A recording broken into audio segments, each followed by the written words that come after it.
So yan po ang punto ko, Mr. Chair. Ngayon, napuput into question yung integridad ng buong komisyon.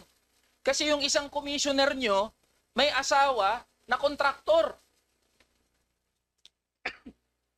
na nakapag-secure at nakapag-bag ng mga proyekto. So what's the comment of the Commission on Audit? Next po, nandito ba si Commissioner Lipana? Wala po. He is on medical leave, Your Honor. He is on medical leave. I will ask the Commission still. Definitely, meron naman ho kayong impormasyon eh. Totoo ba na yung asawa ni Commissioner Lipana ay ang President and General Manager ng Olympus Mining and Builders Group na nakapag-secure ng 200 million peso worth ng DPWH flood control project? Thank you for the question, Your Honor. Actually po, based on media reports, yun po ang aming yung nag-gather. Based on Media reports. media reports? Yes. Kayo po, as commission? Lumalabas po na yun nga po. Ganun po. So totoo na asawa, President and General Manager. So na-award yung mga yan while Commissioner ng Commission on Audit, etong si Commissioner Lipana. The very same commission tasked to audit DPWH projects. Tama ho ba? Yes, I think so, Your Honor. So, tama po ba na may paglabag yan sa batas natin, RA 6713, Code of Conduct and Ethical Standards, na pinoprohibit ang mga opisyal natin na magkaroon ng financial or material interest in transactions that fall under the office's jurisdiction? Your Honor's personal na position ko po, there's a potential conflict of interest po. So yan po ang punto ko, Mr. Chair. Ngayon, napuput into question yung integridad ng buong komisyon. Kasi yung isang commissioner nyo, may asawa na kontraktor na nakapag-secure at nakapag-bag ng mga proyekto. So what's the comment of the Commission on Audit? Papaano kaya to? Sir, based on records po, nakapag-issue naman na po ng notice of disallowance yung auditor natin.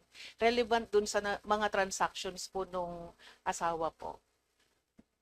Next question. Since you have admitted on record na meron ngang potential conflict Yes. of interest, meron na bang ginawa na internal investigation ang Commission on Audit patungkol dito kay Commissioner Lipana? May I remind the Yes po. Yes, Mr. Chair. I'm wrapping to up. wrap up the questions.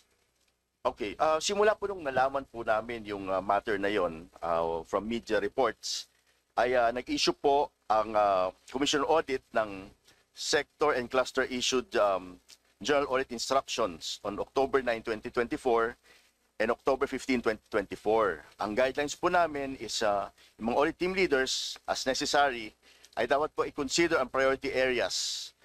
Lalong-lalo na po yung mga lumalabas, in general naman po, hindi namin in-specific, specific controversial media items or issues, subject of legislative inquiry or succeeding COA issuances.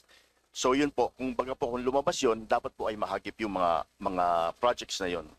Tapos ito po ay the supervising auditor issued specific audit instructions echoing the above instructions on November 29, 2024. So kung nakita po yun ng ating mga auditors, ay meron po instructions na kumbaga bigyan po ito ng pansin.